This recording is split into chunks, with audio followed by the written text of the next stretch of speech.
Hello friend, जय हिंद। मैं मोहम्मद रहीम। आज हम बात करने वाले हैं गांधी जी के अगले सबसे बड़े आंदोलन के बारे में, जिसका नाम है सविनय अवज्ञा आंदोलन। इसके पहले गांधी जी का पहला जो सबसे बड़ा जन आंदोलन था वो था असहयोग आंदोलन, और गांधी जी का अंतिम सबसे बड़ा जो आंदोलन है वो है भारत छोड़ो आंदोलन। उन दोनों के बीच की जो कड़ी है वो है सविनय अवज्ञा आंदोलन। ये भी एक बड़ा आंदोलन था जो गांव और शहर दोनों जगह व्याप्त था, दोनों जगह ये शामिल था। इस आंदोलन में भी हर तरह के लोग इसमें शामिल थे, बूढ़े, बच्चे, औरतें, हाँ, सभी तरह के लोग इस आंदोलन में हमको देखने को मिलते हैं। तो इस आंदोलन को डिस्कस करने से पहले एक छोटा सा शेर, उसके बाद हम क्लास को आगे बढ़ाएंगे।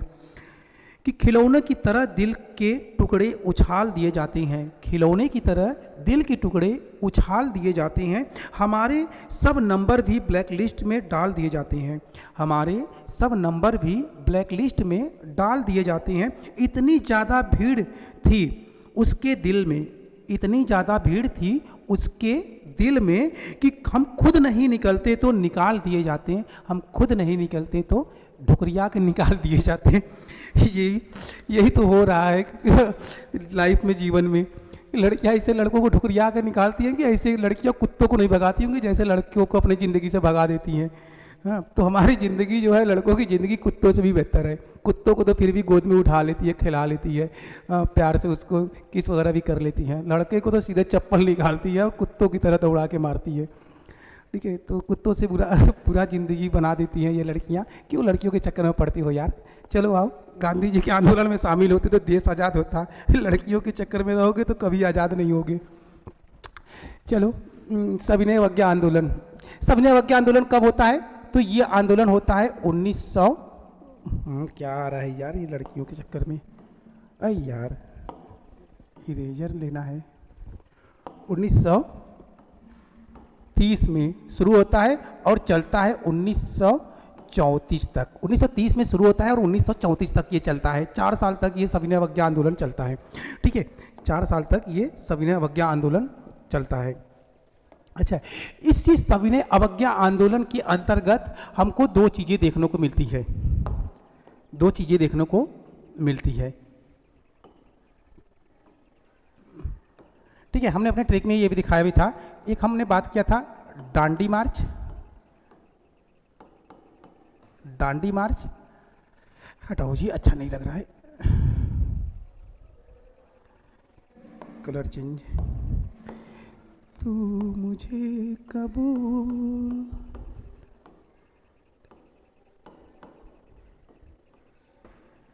डांडी मार्च और नमक सत्याग्रह। डांडी मार्च और नमक सत्याग्रह, यानी कि गांधी जी पूरी तरीके से परेशान हो चुके थे अंग्रेजों के नियम और कानून से। ए यार, बंदूक रहता ना मार देते गोली। मेरा शकल ही नहीं दिखने दे रहा है, इतनी नफरत है।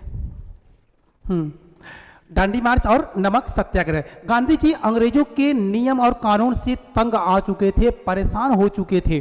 ठीक है, उस समय भारत में बहुत सारे कैदियों को अंग्रेजों ने क्या कर दिया था? जेल में डाल दिया था। किसी को और उसके पीछे सबसे बड़ा कारण था पहला रॉलेट एक्ट के विरोध में, यानी रॉलेट एक्ट का जिन लोगों ने विरोध किया था उनको डाल दिया गया जेल के अंदर। उसके बाद जब उन्हीं एक्ट का मतलब कि अंग्रेजों के बनाए हुए कानून का जांच करने के लिए जब साइमन कमीशन भारत आता है 1928 में, तो उसका भी विरोध होता है पूरी जोरों शोर में। साइमन कमीशन गो बैक और साइमन कमीशन वापस जाओ के नारे लगाए जाते हैं। ठीक है, तो साइमन कमीशन गो बैक और साइमन कमीशन वापस जाओ का नारा देने वाला जो व्यक्ति था उसका नाम था यूसुफ मेहर अली।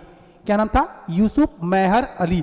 यूसुफ मेहर अली ने ही गांधी जी के द्वारा चलाए गए भारत छोड़ो आंदोलन में जो नारा था करो या मरो का, इस शब्द को भी देने वाला व्यक्ति जो था वो था यूसुफ मेहर अली। ठीक है, तो अब गांधी जी जो है क्या करेंगे? गांधी जी ने भी ठान लिया, गांधी जी ने भी ठान लिया और गांधी जी ने ऐलान भी कर दिया था कि अगर हमारी मांग को पूरा नहीं किया जाएगा, अगर इस तरह के कठोर कानून को वापस नहीं लिया जाएगा तो हम असहयोग आंदोलन से भी बड़ा आंदोलन खड़ा कर देंगे। और वो हमको देखने को मिलता है सविनय अवज्ञा आंदोलन के तौर पे। सविनय अवज्ञा आंदोलन में बढ़ चढ़ के लोग हिस्सा लेते हैं, पढ़े लिखे, हाँ, हर तरह के लोग इसमें, बूढ़े बच्चे औरतें, हर तरह के लोग इसमें शामिल होते हैं। ये केवल शहर में नहीं बल्कि गांव-गांव में ये आंदोलन जो है, हाँ, गांव-गांव के लोग इसमें जुड़ते रहे। जहां-जहां से भीड़ निकलती थी वहां से लोग उसमें जुड़ते जाते थे, बढ़ते जाते थे। ठीक उसी प्रकार जिस प्रकार राहुल गांधी के आंदोलन में लोग जुड़ते जा रहे थे।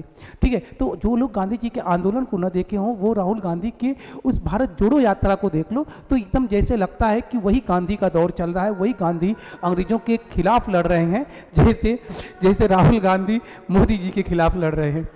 ठीक है, जा रहे तो नहीं तो कुछ लोग को बुरा लग जाएगा। खैर, तो क्या था कि इस आंदोलन में भी वही चीजें हुआ जो चीजें हमको असहयोग आंदोलन में देखने को मिलता है, और यहाँ पे जो होता है वही हमको भारत छोड़ो आंदोलन में भी देखने को मिलता है। तो थोड़ा चीजें डिफरेंट होता है। यहाँ पे भी, हाँ, यहाँ पे भी मतलब ब्रिटिश कानून का विरोध किया जा रहा था, विदेशी कपड़ों का बहिष्कार किया जा रहा था, और जो शराब की दुकानें थी उनको बंद कराने में यह महिलाएं सबसे आगे रहती थी। ठीक है, सबसे पहले वो पहुंच जाती थी ठीके की दुकान पर, अपने पति अपने आदमी से पहले वहाँ पे बैठी रहती थी जाकर कि हमारा आदमी कहीं आंदोलन में शामिल हो, उसको एनर्जी ड्रिंक लेने के चक्कर में कहीं ठीका पे ना आ जाए। ठीक है, तो इसमें भी महिलाएं जो है बढ़ चढ़ कर शराब की दुकान को बंद कराने में लगी हुई थी। पी के मारते थे सब लुंड होकर बेचारियों को, तो क्या ही करे।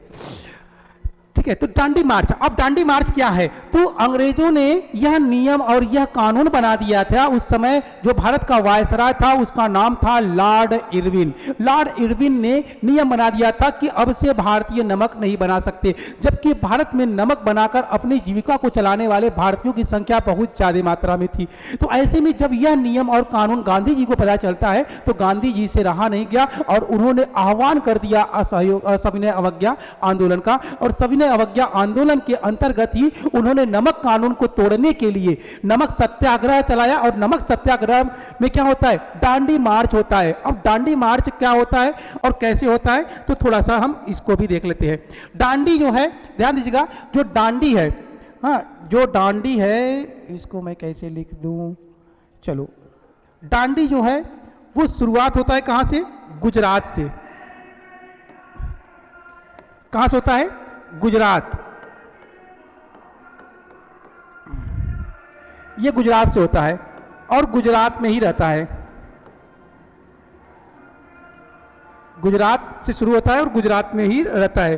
तो गुजरात से शुरू होता है, गुजरात में ही रहता है। इसका क्या मतलब है भैया? तो गुजरात के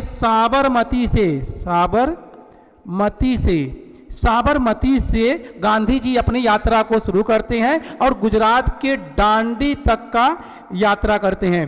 ठीक है, तो गुजरात का जो दांडी है यहां पर ये पैदल यात्रा करते हैं।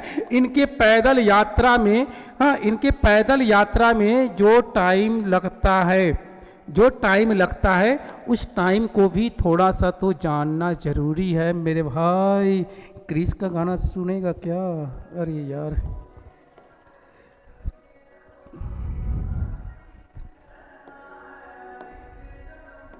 हाँ, तो उसमें क्या था? 240 मील, 240 मील या 390 किलोमीटर। तब ये भी मील में ही लिख दो। ठीक है, 240 मील या 390 किलोमीटर, यानी कि 240 मील में लगभग 385 से लेकर 90 किलोमीटर आता है। तो गांधी जी ने गुजरात के साबरमती से गुजरात के दांडी तक का जो पैदल यात्रा किया था वो लगभग कितना किया था? वो 240 मील या लगभग 390 किलोमीटर की पैदल यात्रा गांधी जी ने किया था। और ये पैदल यात्रा कितने दिनों तक किया था इन्होंने? ये पैदल यात्रा करने में उनको 24 दिन का समय लगा। कितने दिन का समय लगा? 24 दिन का समय लगा। और इस 24 दिन के समय में, इस 24 दिन के समय में इनका साथ देते हैं कौन? 78 इनके अनुयायी यानी कि इनके समर्थक। अनुयायी मतलब इनके समर्थक। इनके क्या होते हैं? समर्थक। ठीक है, 78 अनुयायी यानी 78 समर्थकों के साथ गांधी जी अपनी दांडी यात्रा शुरू करते हैं। ठीक है, अपनी दांडी यात्रा शुरू करते हैं और वो लगभग 240 मील यानी कि 390 किलोमीटर की पैदल यात्रा करने में लगभग 24 दिन का समय लेते हैं, जिनके साथ 78 इनके समर्थक यानी कि अनुयायी थे और धीरे धीरे इनके पीछे लोग अपना जुड़ते जाते थे। स्टार्टिंग इन्होंने यहाँ से यानी कि इतने लेवल से किया था। उसके बाद ये जाते हैं कहाँ पे? ये जाते हैं, हाँ, ये जाते हैं दांडी, और दांडी में जाकर इन्होंने नमक को उठाकर, हाँ, नमक कानून का उल्लंघन किया यानी नमक कानून को तोड़ा। कुछ शब्दों में ये कहा जाता है कि गांधी जी जाते हैं, समुद्र के पानी को गर्म करते हैं, गर्म करने के बाद नमक बनाते हैं और नमक बनाकर इस बात का वो ऐलान कर देते हैं कि मैंने तुम्हारे बनाए हुए कानून का उल्लंघन किया, दम है तो मुझे गिरफ्तार कर लो, मुझे सजा दो, जो भी करना है कर लो, मैंने तुम्हारे कानून का उल्लंघन कर दिया। ऐसे में कहा जाता है कि वायसराय जो वायसराय था लॉर्ड इरविन, वो विवश हो जाता है और विवश होने के बाद दोनों के बीच में समझौता होता है। यानी कि नमक कानून क्या होता है? नमक कानून का उल्लंघन होता है, हाँ, उल्लंघन या नमक कानून को गांधी क्या करते हैं? तोड़ देते हैं। गांधी तोड़ देते हैं। उनके जो है कि इस कानून को तोड़ने के बाद, तो कानून को तोड़ने के बाद क्या होता है? गांधी इरविन समझौता होता है। गांधी इरविन पैक्ट या गांधी इरविन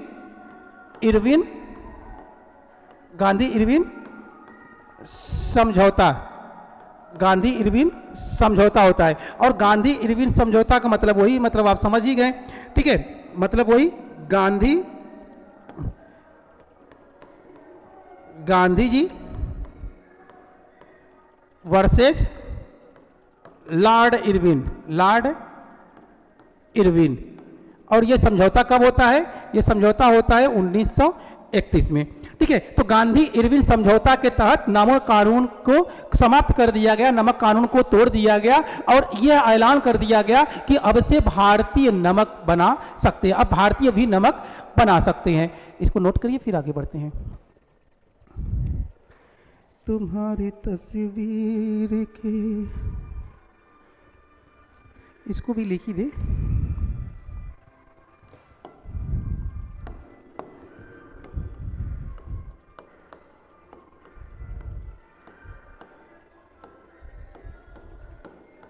ठीक है, ध्यान दीजिएगा, ये टाइमिंग भी याद रखिएगा कि 12 मार्च से दांडी मार्च शुरू होता है और 6 अप्रैल तक दांडी मार्च चलता है। ठीक है, ईयर हमारा वही होता है 1930।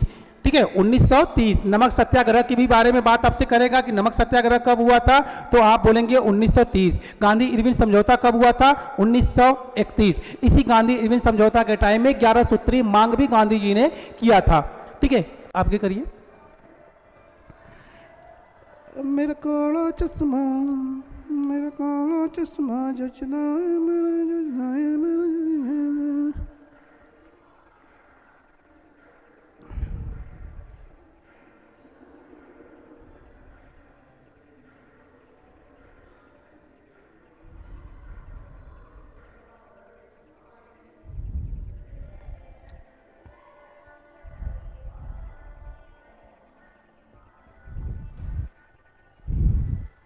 हो गया। चलिए, अब देखिए गांधी इरविन समझौता होगा। इसी समय भारत के अंदर क्या चलता है? ब्रिटेन के अंदर क्या चलता है? गोलमेज सम्मेलन। गोलमेज सम्मेलन, गोलमेज सम्मेलन। देखिए, गोलमेज सम्मेलन का हम पूरी फैक्ट डेट नहीं लिख रहे हैं क्योंकि उस तरह के डेट नहीं पूछते हैं। थोड़ा सा उसमें डिफरेंट की प्रथम गोलमेज सम्मेलन कब से कब तक चला था, दूसरा कब से कब तक चला था, तीसरा कब से कब तक चला था, तो ये सारे क्वेश्चन नहीं पूछे जाते हैं इस तरह से। तो इसलिए मैं एकदम फैक्ट जो है कि लगभग उसके औसतन वो गोलमेज सम्मेलन हुआ था। तो गोलमेज सम्मेलन टोटल हुए कितने थे? तो 3 गोलमेज सम्मेलन हुए थे। कितने गोलमेज सम्मेलन हुए थे? 3 गोलमेज सम्मेलन हुए थे। ठीक है, गोलमेज सम्मेलन कितने हुए थे? 3। तो ओवरऑल हम डेट को लिखते हैं। ठीक है, तो पहला जो हुआ था, पहले डेट ही टाइमिंग डाल देते हैं। फर्स्ट गोलमेज सम्मेलन सेकेंड गोलमेज सम्मेलन और थर्ड गोलमेज सम्मेलन। प्रथम गोलमेज सम्मेलन जो होता है वो 1930 में होता है, दूसरा जो गोलमेज सम्मेलन होता है वो 1931 में होता है और तीसरा जो गोलमेज सम्मेलन होता है वो 1932 में होता है। ठीक है, अब गोलमेज सम्मेलन का मतलब क्या हुआ? तो गोलमेज सम्मेलन का मतलब ये है कि पहली बार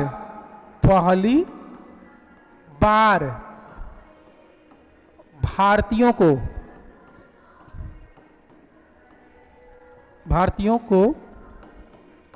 कौन आ रहा है फोन भाई? वकील बाद में देख लेंगे। पहली बार भारतीयों मैं क्या लिखने जा रहा था? पहली बार भारतीयों को बराबरी का अधिकार,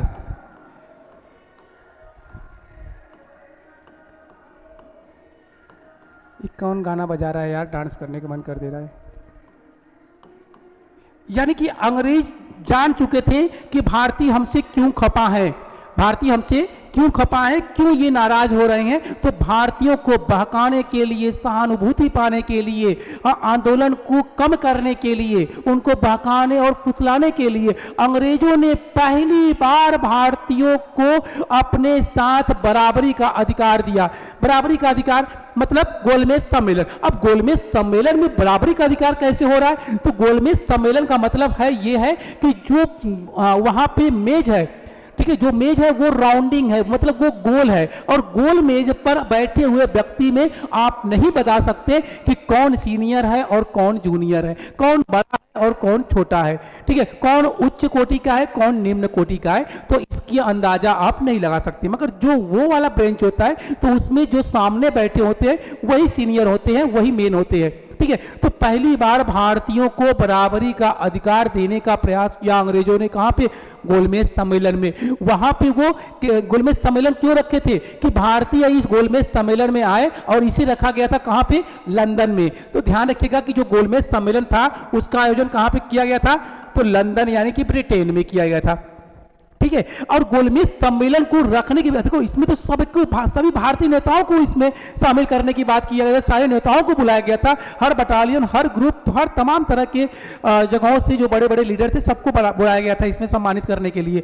परंतु स्पेशली गोलमेज सम्मेलन का आयोजन गांधी जी के लिए रखा गया था, गांधी जी को आमंत्रित करने के लिए, बुलाने के लिए, क्योंकि वो उनको ये था कि गांधी को ही अगर हम बहका लेंगे, फुसला लेंगे या मिला लेंगे तो हमारे लिए भारत में शासन करना आसान हो जाएगा, हमारे सारे कार्य जो है कि अच्छे तरीके से संचालित होंगे। तो इसलिए वो गांधी जी को बुलाना चाहते थे। तो गांधी जी जब गोलमेज सम्मेलन स्टार्ट होता है तो उस समय गांधी जी यहाँ पे छेड़ चुके थे क्या? सविनय अवज्ञा आंदोलन। सविनय अवज्ञा आंदोलन उन्होंने क्यों छेड़ा था? क्योंकि गांधी जी ने जो 11 मांगे की थी, उन 11 मांगों को अंग्रेज पूरा नहीं करते हैं। उसके बाद लॉर्ड इरविन, छोड़िए लॉर्ड इरविन को बारे में बताते हैं, तो मांग नहीं करते हैं। तो उस समय 1930 में भारत में सविनय अवज्ञा आंदोलन चलता है। तो इधर सविनय अवज्ञा आंदोलन छिड़ा हुआ है और उधर जो है कि गोलमेज सम्मेलन। अब अंग्रेजों ने कहा कि आप आइए, आप आइए जो है कि हमारे सम्मेलन में, उसके बाद बात होता है। तो गांधी जी ने कहा नहीं, मैं एक शर्त पे आऊंगा, जब हमारी बातों को, हमारी मांगों को स्वीकार किया जाएगा, 11 सूत्री मांग को स्वीकार किया जाएगा। तो अंग्रेजों ने यानी कि वायसराय लॉर्ड इरविन ने कहा कि ठीक है, आप आइए, आपकी बातों को हम वहां पे रखेंगे और हम कोशिश करेंगे कि आपकी बातों को मान लिया जाए, आपकी 11 सूत्री मांग को मान लिया जाए। तो ऐसे में गांधी जी जो है कि पहले गोलमेज सम्मेलन में नहीं जाते हैं क्योंकि वो लोग उनकी बातों को नहीं सुनते हैं, और दूसरे गोलमेज सम्मेलन में इसलिए वो भाग लेते हैं क्योंकि उन्हें यह आश्वासन दिया जाता है कि हम आपकी 11 सूत्री मांग को स्वीकार करेंगे। जब गांधी जी दूसरे गोलमेज सम्मेलन में पहुंचते हैं, कौन? गांधी जी। ध्यान देखिएगा कि यहां से एक क्वेश्चन और पूछता है कि गांधी जी जो गोलमेज सम्मेलन में भाग लिए थे, तो पहली बात कि किस गोलमेज सम्मेलन में गांधी जी भाग लेते हैं? किस गोलमेज सम्मेलन में गांधी जी भाग लेते हैं? तो दूसरे गोलमेज सम्मेलन में भाग लेते हैं। और गांधी जी जाते हैं किससे? SS राजपूताना जहाज से गांधी जी जाते हैं। अब गांधी जी जब वहां पे जाते हैं तो गांधी जी के मांग को, गांधी जी के बातों को अस्वीकार कर दिया जाता है, यानी कि पूरा नहीं किया जाता है। उसके बाद गांधी जी पुनः वापस आते हैं और ये दौर लगभग जो कि 31 से 32 में ये पहुंच जाता है। उसके बाद गांधी जी तुरंत भारत आते हैं और फिर से क्या कर देते हैं? फिर से सविनय अवज्ञा आंदोलन का आह्वान कर देते हैं, सविनय अवज्ञा आंदोलन को प्रारंभ कर देते हैं। ठीक है, ऐसे में जो है कि वो दूसरे गोलमेज सम्मेलन में भी भाग भाग नहीं लेते हैं वो पहले गोलमेज सम्मेलन में भी भाग नहीं लेते हैं। पहले में नहीं लिए, दूसरे में लिए, अगर तीसरे में ये चले जाते हैं तो इनका सम्मेलन सक्सेस हो जाता, कामयाब हो जाता और इनको जो भी इनकी मंशा थी वो पूरी हो जाती है अंग्रेजों की। पर गांधी जी ने दूसरे गोलमेज सम्मेलन में भाग न लेके गोलमेज सम्मेलन का जो प्लान था उसको फेल कर दिया, उसको बेकार कर दिया। तो ध्यान रखिएगा कि गांधी जी किस सम्मेलन में भाग लिए थे, तो गांधी जी दूसरे सम्मेलन में भाग लिए थे। ठीक है, कैसे गए थे, तो एसएस राजपूताना जहाज से गए थे। ठीक है, कैसे गए थे, तो एसएस राजपूताना जहाज से गए थे। नोट करिए इसको पहले, फिर आगे कुछ बात करते हैं। तुम्हारी तस्वीर के सहारे यादों में है गुजारे, मैंने तुझको दिल से निकाला, तेरे दिल को जो बनाया है, याद उसी को करता है ये दिल, दीवाना है ये दिल।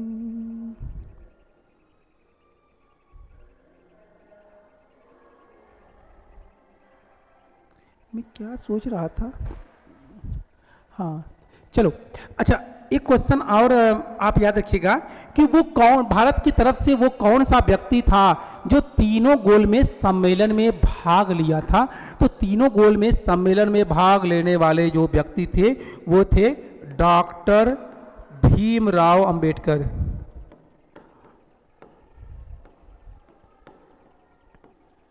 डॉक्टर भीमराव अंबेडकर और तेज बहादुर सप्रू, तेज बहादुर सप्रू। ठीक है, तेज बहादुर सप्रू, ये तीनों गोलमेज सम्मेलन में भाग लेने वाले व्यक्ति थे। ये तीनों गोलमेज सम्मेलन में भाग लेने वाले व्यक्ति थे। तो इस तरह के क्वेश्चन आपसे पूछे जाते हैं कि वो कौन सा व्यक्ति था जो तीनों गोलमेज सम्मेलन में भाग लिया था। एक एग्जाम में तो इस तरह से पूछा था कि तीनों गोलमेज सम्मेलन में भाग लेने वाले में डॉक्टर भीमराव अंबेडकर के बाद दूसरा व्यक्ति कौन था, क्योंकि डॉक्टर भीमराव अंबेडकर ज्यादा फेमस है तो इसलिए लोगों के दिमाग में एक बार वो पढ़ लेते हैं, सुन लेते हैं तो उनको मालूम हो जाता है। ठीक है, तो इसलिए क्वेश्चन किससे पूछ दिया, तेज बहादुर सप्रू का, यानी तेज बहादुर सप्रू भी थे अंबेडकर के साथ जो तीनों गोलमेज सम्मेलन में भाग लेते हैं। ठीक है, अच्छा अब ये 11 सूत्री मांग की जो बात है, इसी 11 सूत्री मांग में सारे 8 जो 10 थे वो तो हम बात नहीं करेंगे, मगर उसी में एक मांग था, क्या एक मांग था भगत सिंह के रिहाई का। मैं इस लेक्चर में बहुत ज़्यादा तो नहीं बोलूँगा, मगर इसके लिए मैं एक अलग लेक्चर बनाऊंगा जिसमें हम डिटेल बताएंगे गांधी और भगत सिंह के बारे में। फिलहाल हम थोड़ा सा आपको डेमो देते हैं कि इसी में जो है कि भगत सिंह के फांसी का भी डिमांड था। आप ध्यान दीजिए और समझिए चीज़ों को कि उस समय राजनीतिक कैदियों में 90,000 कैदी, कितने 90,000 कैदियों को जेल में डाला गया था। भारत की क्रांतिकारी गतिविधियों में, रौलेट एक्ट के विरोध में, जलियांवाला बाग हत्याकांड के विरोध में, साइमन कमीशन गो बैक के विरोध में, ऐसे में भारत के 90,000 क्रांतिकारियों को, कैदियों को जेल के अंदर डाल दिया गया था। उसके बाद भी 3 कैदी ऐसे थे जिसमें भगत सिंह, सुखदेव और राजगुरु का नाम आता है। भगत सिंह, सुखदेव और राजगुरु का नाम आता है। ठीक है, तो उसमें गांधी जी ने हस्ताक्षर मतलब कि वो कर लिया और वहां पे लोगों ने मान लिया था। अंग्रेजों ने लगभग मांगे कुछ चीजें उनका मतलब डिमांड को मान लिया था। और उसमें जब गांधी जी ने कैदियों की बात की कि कैदियों को रिहा किया जाए, तो अंग्रेजों की तरफ से ये था कि ठीक है मैं कैदियों को रिहा करता हूं। तो उसमें मिस्टेकिंग क्या हुआ था, उसमें पहला मिस्टेकिंग ये हुआ था कि उस पर जो सिग्नेचर किया गया था, जो साइन किया गया था, जो सहमति बना था, उसमें ये लिखा गया था अंग्रेजों के द्वारा कि मैं भारत के सभी राजनैतिक कैदियों को रिहा करता हूं। मैं भारत के सभी राजनैतिक कैदियों को रिहा करता हूं। तो राजनैतिक कैदी को रिहा करने की बात हुई थी, उस पर हस्ताक्षर हुए थे और ये बात लोगों को समझ में नहीं आई।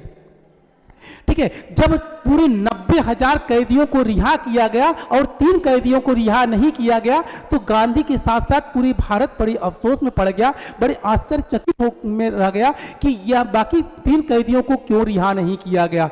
क्योंकि बाद में बात ये आया कि हमारी जो बात हुई थी, हमारा जो हस्ताक्षर हुआ था, वो राजनीतिक कैदियों के रिहाई की बात हुआ था, जबकि भगत सिंह, सुखदेव और राजगुरु जो हैं वो एक आपराधिक कैदी हैं। उनके ऊपर हत्या का आरोप है, उनके ऊपर लूट का आरोप है, इसलिए उनको रिहा नहीं किया जा सकता।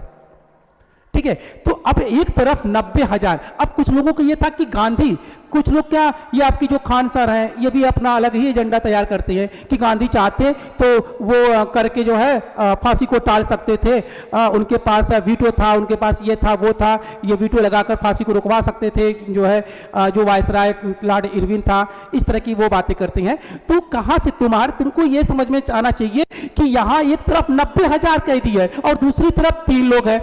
ठीक है, अगर 3 लोग को लेकर अगर किसी तरह का पहले डिसीजन होगा तो 90,000 भी हमारे हाथ से निकल जाएंगे और उन 90,000 में फिर न जाने कितने लोगों को फांसी या मृत्युदंड दे दिया जाएगा, उसका कोई अंदाजा भी नहीं है।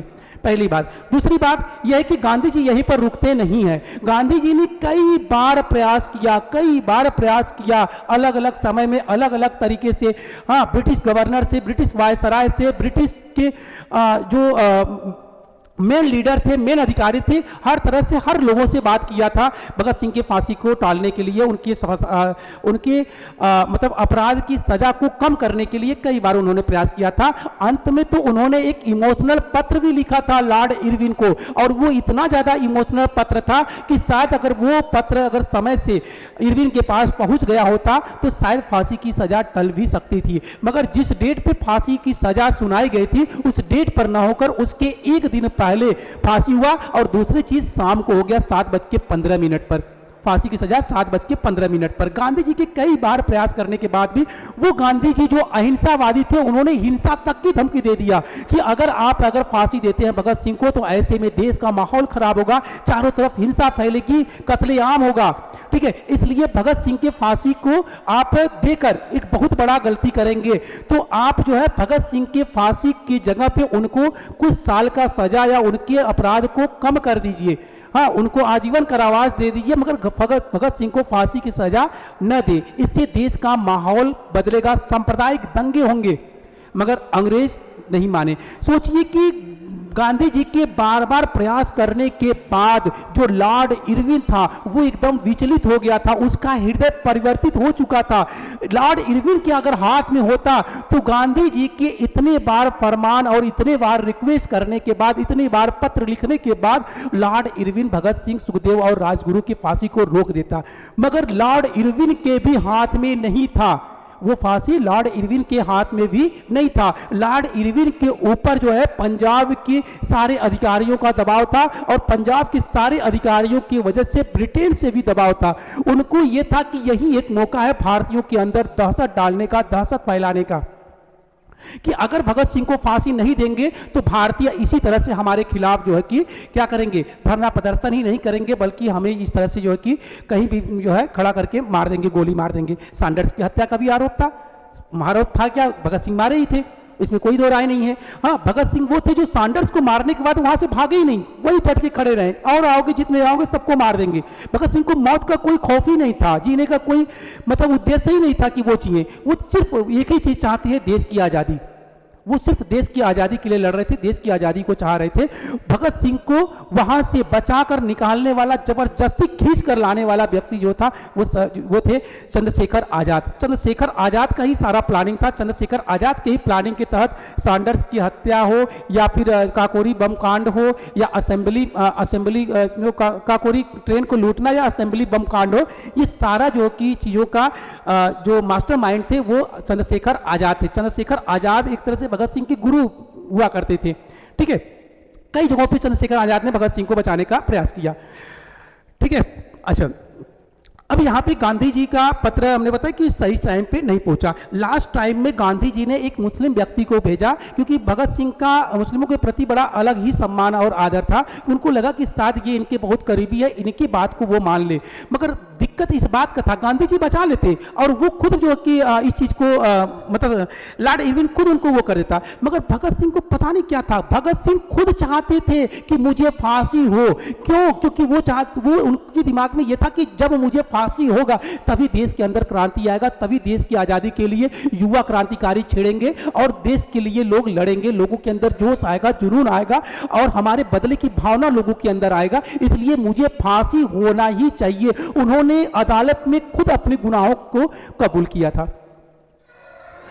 वो डायरेक्ट साफ साफ बोल रहे हैं कि मुझे फांसी दो, मैं गुनाहगार हूं। उसके पीछे भी बहुत बड़ी स्टोरी है, मैं इसमें उसको नहीं वो करना चाहता हूं, फिर बेमजा हो जाएगा उस स्टोरी में जब इसी में हम सारी चीज बता देंगे, हम पूरी डिटेल बताएंगे, पूरी प्रूफ के साथ बताएंगे, ठीक है। तो इस तरह से भगत सिंह जो है, भगत सिंह खुद चाहते थे उनको फांसी हो जाए, उनको लगता था कि मेरे फांसी होने से क्रांति आ जाएगा, देश में देश को जल्दी आज़ादी मिल जाएगा। मगर देश के कुछ गधे निकम्मे जो थे, जो कि भगत सिंह के खिलाफ थे, आपको अंदाजा नहीं होगा कि भगत सिंह के खिलाफ 600 गवाह थे और उन 600 गवाहों में एक भी मुस्लिम नहीं था। उनके अपने ही थे, उनके ही पड़ोसी, उनके ही जान पहचान के, उनके खास मित्र, उसमें सुखदेव का करीबी एक था जो है, जिन्होंने इन लोग को फंसाया था। आगा हैदर, जिनको कोई फांसी की सजा का हुक्म दिया गया, आगा हैदर ने फांसी देने से मना कर दिया कि मैं किसी को भी शक के आधार पर फांसी कैसे लिख सकता हूं, उन्होंने त्यागपत्र दे दिया। भगत सिंह के खिलाफ लड़ने वाला जो व्यक्ति था उसका नाम था सूर्य नारायण शर्मा। सूर्य नारायण शर्मा जो कि एक वकील था, कुछ लोग उनको जज बताते हैं, वो जज नहीं था, वो एक वकील था।